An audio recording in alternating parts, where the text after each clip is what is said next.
Hey welcome to success मंत्र education. कैसे हो आप सभी। तो आज की इस वीडियो में हम पढ़ेंगे छत्रपति शिवाजी महाराज से जुड़ी हुई कुछ इंपॉर्टेंट फैक्ट्स जो कि आपके general knowledge point of view से बहुत ही इंपॉर्टेंट है।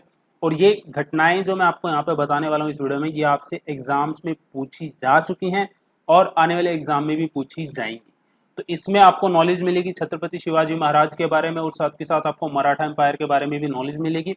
तो चलिए इस वीडियो को आगे बढ़ाते हैं और शुरू करते हैं। तो यहाँ पे मैं आपको बताना चाहूंगा, देखिए ये जो वीडियो है ये जस्ट एक ब्रीफ है। मैंने इसमें सिर्फ उन्हीं इवेंट्स का जिक्र किया है जो हमारे एग्जाम पॉइंट ऑफ व्यू से इंपॉर्टेंट है, जो आपसे कम्पिटेटिव एग्जाम में पूछे जाते हैं। ऐसे में तो जो शिवाजी महाराज की लाइफ है उसके ऊपर आप कितनी भी किताबें देखिए, कितनी किताबें हैं, कितनी फिल्में बनी हुई हैं, तो बहुत सारी स्टोरीज हैं।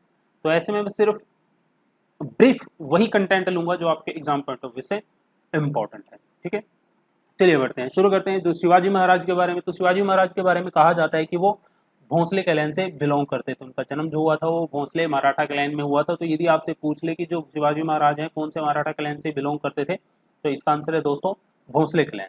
ठीक है, शिवाजी के जो दादा थे वो अहमदनगर सल्तनत के अंदर क्या थे, एक जनरल थे और उनको राजा की उपाधि मिली हुई थी। इसी के साथ उनको क्या था, शिवनेरी में उनको एक किला भी मिला हुआ था जहाँ पे शिवाजी की पूरी फैमिली रहती थी। और शिवनेरी ये फोर्ट पड़ता है जुन्नार, आजकल पड़ता है पुणे डिस्ट्रिक्ट में, और ये वही फोर्ट है जहाँ पे शिवाजी का जन्म हुआ था।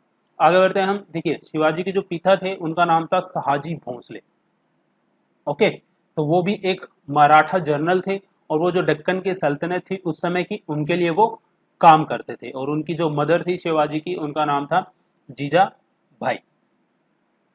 देखिए जो इनके पिता थे जिनका नाम मैंने अभी आपको बताया, सहाजी भोंसले, वो एक मराठा जनरल थे और जो डेक्कन की जो सल्तनत होती थी उनके लिए वो काम करते थे। जो जब शिवाजी का जन्म हुआ उस समय डेक्कन में 3 सल्तनत थी जो कि इम्पोर्टेंट थी। पहली थी आपकी बीजापुर, दूसरी थी अहमदनगर और तीसरी थी गोलकोंडा। ठीक है, तो इसके बाद क्या होता है, देखिए हम सिर्फ वही इवेंट डिस्कस करेंगे जो एग्जाम पॉइंट ऑफ व्यू से हमारे लिए इम्पोर्टेंट बनते हैं। सो सहाजी जो कि पिता है किसके, शिवाजी महाराज के, तो ये दूसरी शादी करते हैं और उनकी दूसरी वाइफ का नाम होता है तुकाबाई। ठीक है, सो मुगलों से पीस बरकरार रखने के लिए, शांति बनाए रखने के लिए जो सहाजी होते हैं वो क्या करते हैं, जो 6 किले होते हैं वो मुगलों को दे देते हैं और खुद क्या करते हैं, जो बीजापुर की सल्तनत होती है उसके लिए काम करने के लिए निकल जाते हैं। इसके बाद क्या होता है, तो जो शिवाजी जी होते हैं और जीजाबाई होते हैं उनको शिवनेरी फोर्ट से पुणे में लाया जाता है। और जो सहाजी होते हैं जो कि पिता हैं किसके, शिवाजी महाराज के, वो उनको एक जगीर एडमिनिस्ट्रेटर होता है, ठीक है, पुणे में, जिसका नाम होता है दादोजी कोंडियो। तो उनके शरण में या फिर उनके अंडर रख के इनको जो है वो बीजापुर सल्तनत के लिए काम करने के लिए निकल जाते हैं। तो ऐसे में जो उनकी अर्ली एजुकेशन होती है शिवाजी महाराज की और जो उनकी ट्रेनिंग होती है यंग शिवाजी की, वो कौन देते हैं, दादोजी कोंडियो। ठीक है, आगे बढ़ते हैं। तो मैं आपको बता रहा था क्या था, जो शाहजी भोंसले थे शिवाजी के पिता थे, ठीक है, ये एक मराठा जनरल थे, उनके पास एक खुद की छोटी सी आर्मी भी थी। तो जिस सल्तनत के लिए काम करते थे, ठीक है, उनको अपनी सर्विस प्रोवाइड करते थे। तो ऐसे में कोई उस सल्तनत के द्वारा कोई भी हमला किया जाता था उसमें वो असिस्ट करते थे, या फिर कोई भी किला जीता जाता था उसको प्रोटेक्शन के लिए वो काम करते थे। तो ऐसे में सन 1647 में जब बीजापुर के राजा ने जो है बेंगलोर को जीता था, ठीक है, तो वहाँ पे उसकी रक्षा करने के लिए बेंगलोर को होल्ड करने के लिए बेंगलोर को किसको भेजा गया था, शाहजी को। ठीक है, शाहजी भोंसले को। और शाहजी भोंसले जी अपने साथ किसको ले गए थे, शिवाजी को ले गए थे और शिवाजी के बड़े भाई जिनका नाम था संभाजी, और साथ ही साथ उनके जो हाफ ब्रदर थे, अभी मैंने आपको बताया था शाहजी ने दूसरी शादी की थी और जिसका नाम था तुलाभाई। ठीक है, उनके बेटे थे इकोजी वन। ओके, तुकाबाई, सॉरी नाम तुकाबाई था। ठीक है, तो उनके बेटे थे इकोजी वन। तो ये सारे चले जाते हैं इनके साथ कहाँ पे, बेंगलोर में, तो जहाँ पे इनको ट्रेनिंग मिलती है। फिर आगे बढ़ते हैं हम, जैसे जैसे समय बीतता जाता है तो एक इंसिडेंस हमारे सामने आता है जहाँ से शिवाजी की पता चलता है कि वो कितने महान थे, उनकी जो युद्ध टैक्टिक्स थी वो कितनी अच्छी थी। तो ऐसे में ये इंसिडेंस आता है सन 1645 में, जब शिवाजी जी सिर्फ 15 साल के होते हैं। तो ये क्या करते हैं, उस समय एक कमांडर हुआ करते थे बीजापुर आर्मी के, उनका नाम था इनायत खान। इनायत खान को क्या काम दे रखा था, उस समय एक तोराना फोर्ट हुआ करता था, तोराना फोर्ट की देखरेख करने का काम किसको दे रखा था, इनायत खान को। तो 15 साल की उम्र में शिवाजी क्या करते हैं, इनायत खान को ब्राइब देकर या फिर उनको परसुएड कर कर जो पोजेशन होता है तोराना फोर्ट का उसको ले लेते हैं। यानी कि आपको यदि आने वाले एग्जाम में ये पूछ ले कि पहला वो कौन सा किला था जो शिवाजी महाराज ने जीता था, तो उसका नाम था तोराना फोर्ट। तो ऐसे में उस समय एक मराठा सरदार हुआ करते थे जिनका नाम था फिरंगोजी नरसाला। तो फिरंगोजी नरसाला जो है अपना सरदार मानते हैं शिवाजी को, और अपनी जो है वफादारी होती है वो शिवाजी के लिए रख देते हैं। इसी के साथ दोनों मिलकर आगे चल के एक और किला जीतते हैं और उस किले का नाम होता है कोंढाना।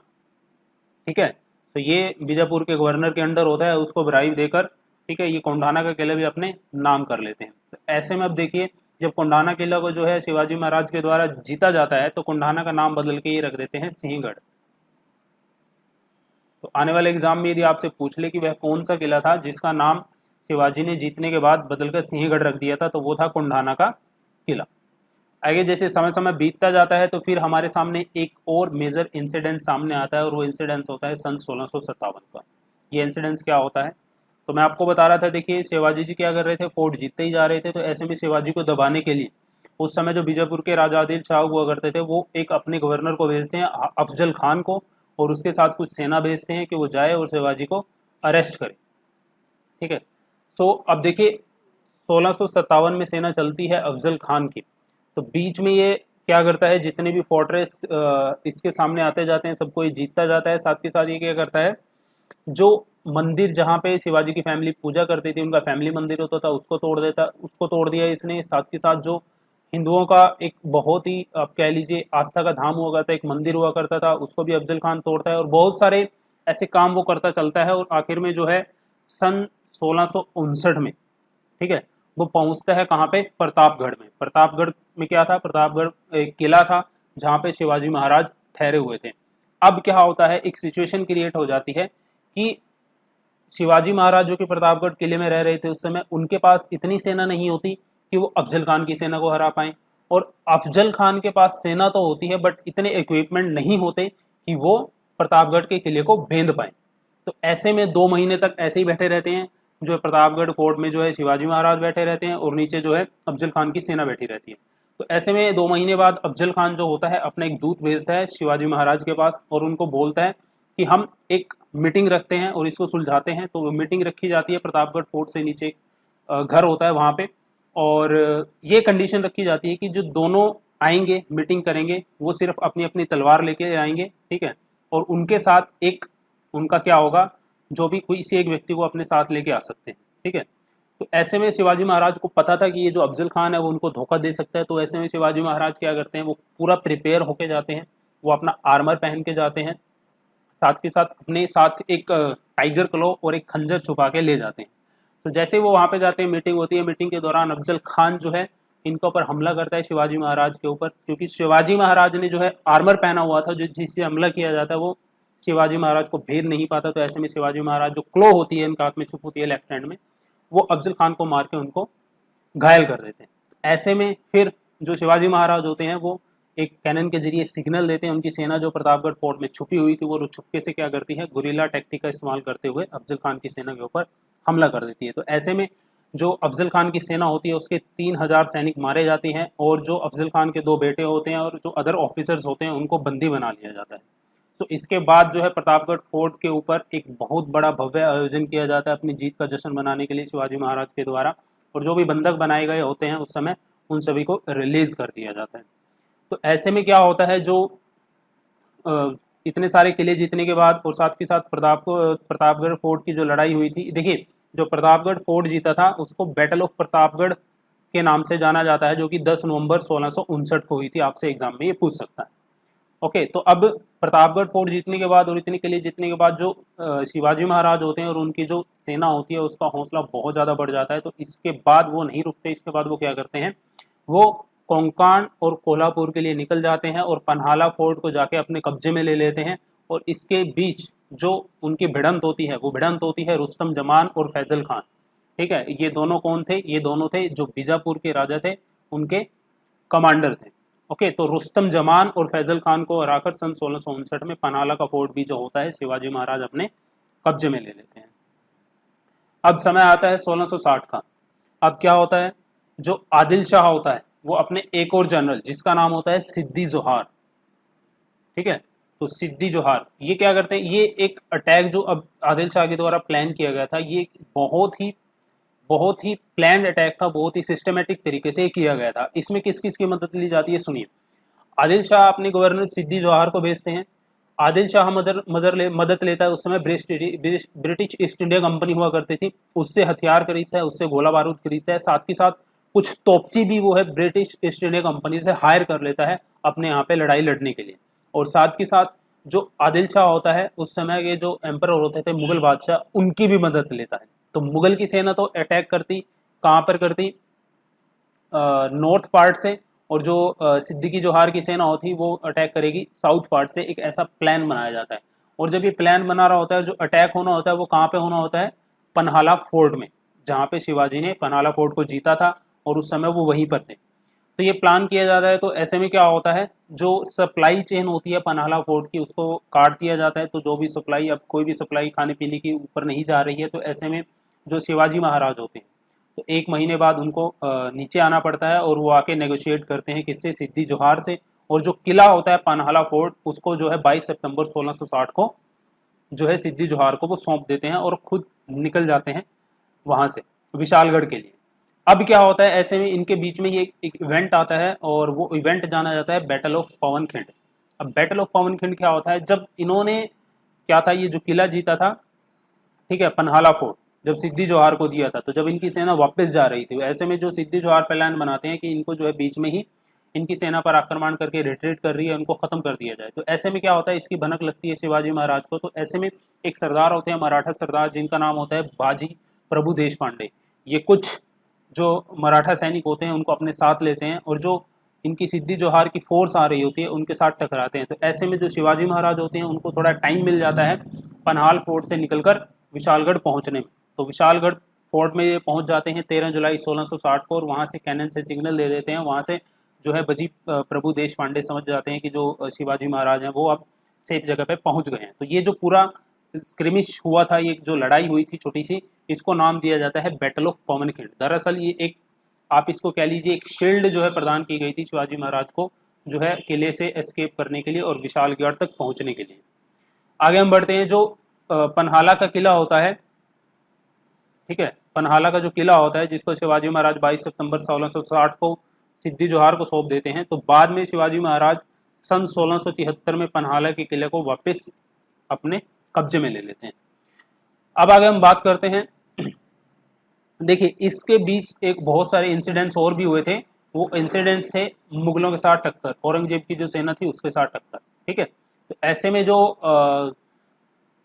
मराठा सैनिक थे, तो वो कुछ ऐसे स्थानों पर हमला करते हैं, लूटमार करते हैं, जहाँ पे क्या होता है, औरंगजेब यानी कि उस समय मुगल शासक कौन था, औरंगजेब, उसकी सेना थी, उसके क्षेत्र पर आक्रमण करते हैं, वहाँ पे लूट करते हैं। तो ऐसे में क्या होता है, अब यहाँ पे मैं आपको बता रहा था, मैंने आपको भी ये बताया, क्या वाली थी, आदिल शाह और अफजल, सॉरी, आदिल शाह ने जो जनरल भेजा था सिद्दीकी जोहार और मुगलों से मदद ली थी। तो ऐसे में जो मुगलों के प्रति जो एक दुश्मनी सी पैदा हो जाती है मराठा और मुगलों के बीच में, ठीक है। तो ये फिर सामने निकल के आती है लड़ाई के रूप में, वो मैं आपको भी बता रहा हूँ। तो क्या होता है, जो बीजापुर की एक बेगम होती है जिसका नाम होता है बड़ी बेगम, तो बड़ी बेगम क्या होती है, औरंगजेब को रिक्वेस्ट करती है कि वो अपनी सेना भेजे, ठीक है, शिवाजी को हराने के लिए। तो ऐसे में क्या होता है, औरंगजेब अपने, उनके एक अंकल होते हैं, मामा होते हैं, जिनका नाम होता है श्रेष्ठा खान। तो श्रेष्ठा खान के साथ वो 1.5 लाख बंदों की फौज भेजते हैं शिवाजी को हराने के लिए, और साथ के साथ एक बहुत पावरफुल आर्टिलरी डिवीजन भी साथ में भेजी जाती है। तो 1660 में जो है, जनवरी 1660 में आक्रमण किया जाता है शिवाजी के ऊपर। और इसमें देखिए ये पूरी सांठगांठ होती है किसकी, मुगल आर्मी होती है, और उसको सपोर्ट कौन कर रही है, बीजापुर की आर्मी। तो जो शाइस्ता खान होता है, जो पुणे में पैलेस होता है शिवाजी महाराज का, उसको अपने कब्जे में ले लेता है, और आसपास के किले होते हैं जिसपे उसका शाइस्ता खान का कब्जा हो जाता है।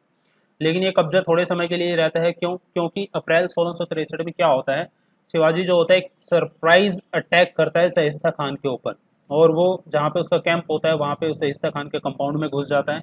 और वहाँ पे क्या होता है फिर कि शाइस्ता खान जो है बचने में तो सफल हो जाता है, वहाँ से उनके चंगुल से बचने में सफल हो जाता है, लेकिन जो लड़ाई के दौरान, इस झपटा झपटी के दौरान, बेचारे जो शाइस्ता खान होता है उसकी एक उंगली कट जाती है। और इसके साथ ही क्या होता है, जो सेना होती है शाइस्ता खान के साथ, उसको भी जो है रिट्रीट करना पड़ता है। और ऐसे में जो शाइस्ता खान होता है, जहाँ वो पुणे में किले में जम के बैठा था, अब उसको जो है पुणे से बाहर जाके अपनी सेना के साथ वेट करना पड़ता है। तो जब इस बात का पता चलता है औरंगजेब को, उसको बहुत ही एम्बेरसमेंट फील होता है, और वो क्या करता है, जो शाइस्ता खान होता है उसको पनिशमेंट के बदले उसकी ट्रांसफ़र बंगाल में कर देता है। इसके बाद क्या होता है, शाइस्ता खान के अटैक का बदला लेने के लिए, और जो अभी शाइस्ता खान ने बहुत सारा मैं आपको बता रहा था, अटैक करके बहुत सारे किलों को ध्वस्त किया था, और क्या किया था, बहुत सारा नुकसान जो है शिवाजी की सेना का और उसके एस्टेब्लिशमेंट का कर दिया था। तो ऐसे में उसकी भरपाई करने के लिए क्या करते हैं, 1664 में जो शिवाजी होते हैं वो सूरत जो सिटी है, उसमें पोर्ट सिटी है, ठीक है, और ये पोर्ट सिटी हुआ करती थी किसकी, मुगल एम्परर की, और ये एक वेल्दी मुगल ट्रेडिंग सेंटर हुआ करता था उस समय का। तो वहाँ पे वो कब्जा कर देते हैं और वहाँ पे जाके आक्रमण कर देते हैं, कौन, मराठा सेना। तो ऐसे में अब क्या होता है, शाइस्ता खान और सूरत पे जो अटैक औरंगजेब को सामना करना पड़ रहा है, इसका बदला लेने के लिए वो क्या करते हैं, राजपूत मिर्जा राजा जय सिंह वन को भेजते हैं, ठीक है, मुगलों मराठा को हराने के लिए, और इनको 15,000 की सेना दी जाती है और साथ के साथ कैवलरीज भी इनको प्रदान की जाती है। तो ऐसे में अब जब, एक मिनट, तो अब क्या होता है, 1665 में जो जयसिंह की फोर्स होती है, ठीक है, वो जो शिवाजी के किले होते हैं उन पे कब्जा कर लेती है, और साथ के साथ जयसिंह बहुत ही एक चतुर चाल चलता है। वो क्या करता है, जो मराठा के सरदार होते हैं, बहुत सारे सरदार होते हैं, क्योंकि उस समय मुगल एम्पायर के पास पैसा बहुत था, तो ऐसे में वो क्या करता है, मराठा की सेना के कुछ सरदारों को रिश्वत देकर अपनी तरफ में ला लेता है, ठीक है। तो इससे जो एक बहुत ज़्यादा लॉस होता है मराठा आर्मी को। और इसके अलावा और क्या होता है कि 1665 के अंदर क्या होता है, जो पुरंदर किला होता है, पुरंदर के किले पर भी जो है जयसिंह का कब्जा हो जाता है, और इसके बाद जो है शिवाजी को जयसिंह के साथ संधि करनी पड़ती है, और इसके बाद जो संधि सामने निकल कर आती है वो होती है ट्रीटी ऑफ पुरंदर, पुरंदर की संधि। पुरंदर की संधि 11 जून 1665 को होती है, किसके बीच में होती है, शिवाजी और जयसिंह के बीच में। इस संधि के तहत जो है, आपने देखा भी होगा, पढ़ा भी होगा, कि जो 23 किले होते हैं शिवाजी महाराज को मुगलों को देने पड़ते हैं, और 12 किले वो अपने पास रखते हैं। साथ के साथ उनको जो है मुगलों का जागीरदार भी बनना पड़ता है, और कंपनसेशन के तौर पर उनको 4 लाख गोल्ड कॉइन जो है मुगल आर्मी को देने पड़ते हैं। इसके अलावा अपनी वफादारी साबित करने के लिए शिवाजी महाराज को उनके बेटे, बड़े बेटे संभाजी को 5,000 घुड़सवारों के साथ मुगलों की तरफ से लड़ने के लिए डेक्कन में भेज दिया जाता है। इसके बाद फिर से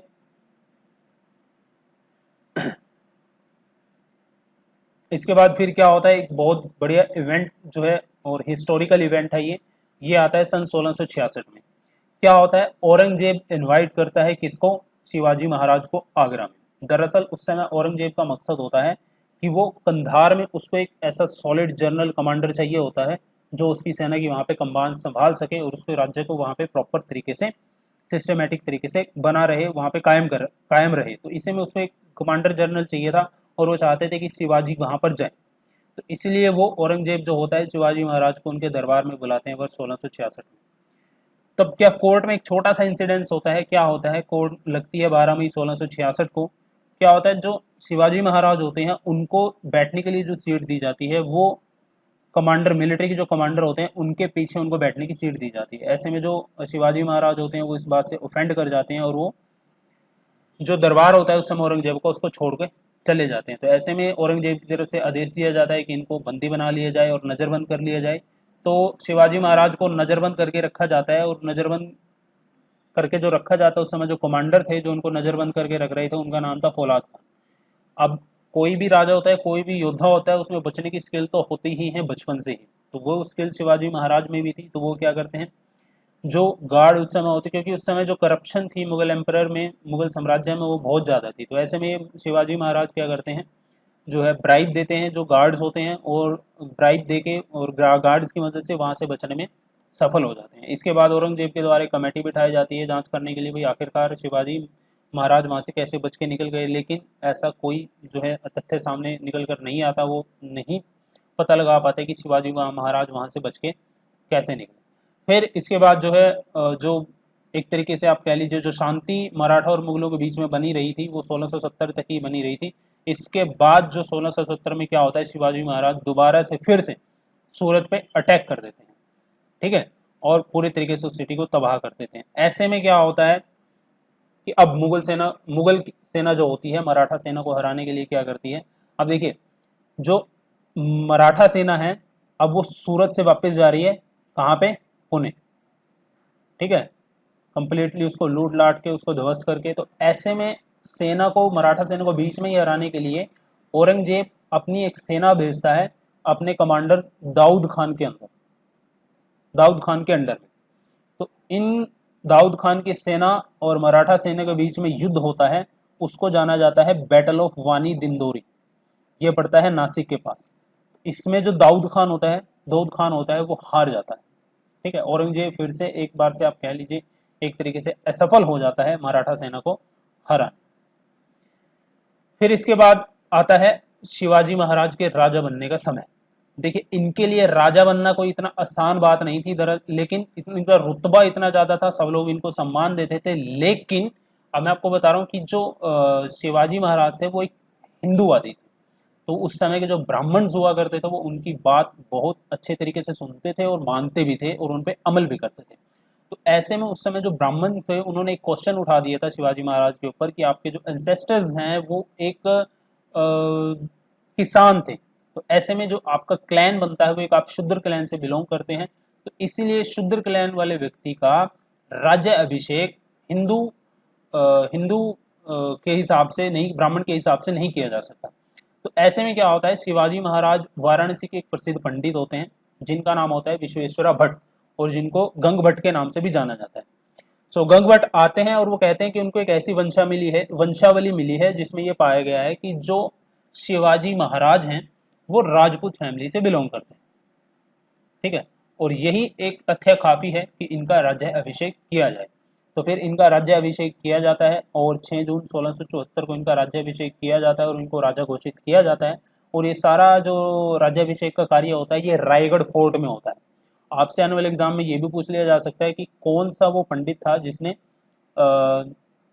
शिवाजी महाराज का राज्याभिषेक करवाया था, तो उसका नाम था गंग भट्ट, विश्वेश्वरा भट्ट या फिर गंग भट्ट, दोनों एक ही नाम है। इसके बाद शिवाजी महाराज जब राजा बने तो इनको 3 टाइटल मिले। पहला था आपका शककर्ता यानी कि फाउंडर ऑफ एन एरा, दूसरा था छत्रपति यानी कि पैरामाउंट सोवेरेन, तीसरा था इनका हिंदवा धर्मोधरक, हिंदवा धर्मोधारक, इसका मतलब होता है प्रोटेक्टर ऑफ हिंदू फेथ। तो ये 3 टाइटल इनको मिले थे।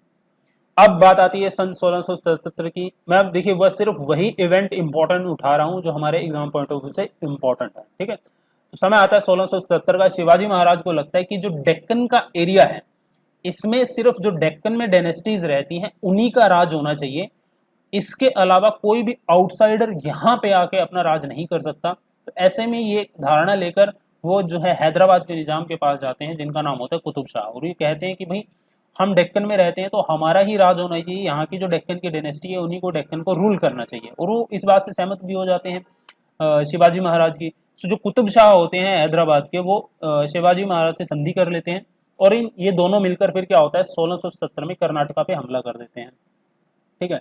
और आने वाले एग्जाम में यदि आपसे पूछ ले कि लास्ट इवेंट इनका बैटल का कौन सा था, तो वो था कर्नाटका, ठीक है। कर्नाटका के जब ऊपर इन्होंने आक्रमण किया था, ओके। तो 1670 में कर्नाटका के ऊपर आक्रमण कर देते हैं। इसके बाद फिर समय आता है इनके डेथ का। मार्च 1680 में क्या होता है, ये बीमार पड़ जाते हैं और 52 साल की उम्र में इनका अप्रैल 1680 में इनकी मृत्यु हो जाती है। बहुत से स्कॉलर्स मानते हैं कि इनको बीमारी से हुआ है, लेकिन कई स्कॉलर्स का ये भी कहना है कि इनकी एक वाइफ थी दूसरी जिनका नाम था सोयरा भाई। सोयरा भाई ने उनका एक बेटा था जिनका नाम था राजा राम। तो राजा राम को गद्दी पर बैठाने के लिए शिवाजी महाराज को इन्होंने जहर दिया था, एक षड्यंत्र इन्होंने रचा था, इसीलिए शिवाजी महाराज की मौत हुई थी। उस समय जब शिवाजी महाराज की मौत हुई थी 1680 में, तो इनकी जो वाइफ थी एल्डेस्ट, जो सबसे बड़ी वाइफ थी जिनका नाम था पुतला भाई, तो पुतला भाई जो है इनकी चिता में कूद गई थी और खुद को उन्होंने सती कर लिया था। लेकिन इनकी जो सेकंड वाइफ थी जिसका नाम था सोयरा भाई, उनके पास एक लड़की थी जिसकी वजह से उनको सती करने की परमिशन नहीं दी गई थी। तो ऐसे में ये षड्यंत्र करती हैं और राजा राम को जो है राज्य की गद्दी पे बिठा देती हैं। बाद में जो संभाजी होते हैं शिवाजी के जो बेटे होते हैं, ठीक है, वो किसी न किसी तरीके से आप कह सकते हैं एक इनको राजा राम को गद्दी से नीचे उतार कर खुद जो है गद्दी पर बैठते हैं और जो इनका पूरा परिवार होता है उनको बंदी बना लिया जाता है। साथ के साथ जो सोयराबाई होती हैं उनको षड्यंत्र करने के लिए बाद में एग्जीक्यूट कर दिया जाता है। तो ये कुछ इंपॉर्टेंट फैक्ट्स जो मैंने आपको बताए जुड़े हुए थे शिवाजी महाराज से। इसके अलावा क्वेश्चन आपसे कैसे पूछे जाते हैं एग्जाम के अंदर, वो आप देख लीजिए कि शिवाजी के राजनीतिक गुरु में संरक्षण कौन थे, आपसे ऐसा पूछा जा सकता है। तो इनके कौन थे? दादाजी कोंडदेव, ऑप्शन बी है राइट आंसर।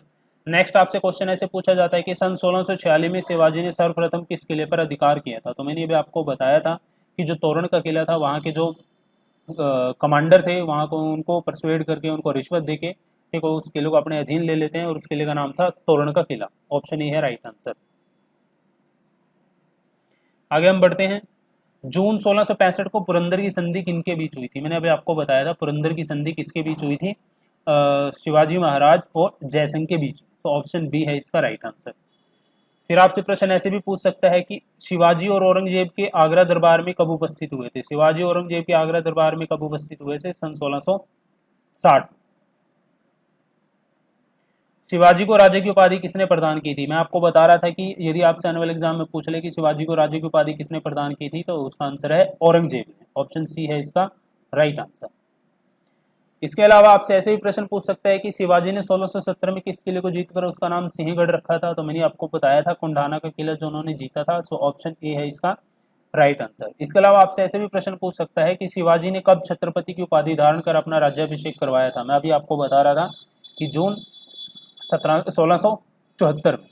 ठीक है, इस प्रकार की ये है प्रश्न है आपके। एक चीज मैं आपको यहाँ पर क्लियर कर दूं,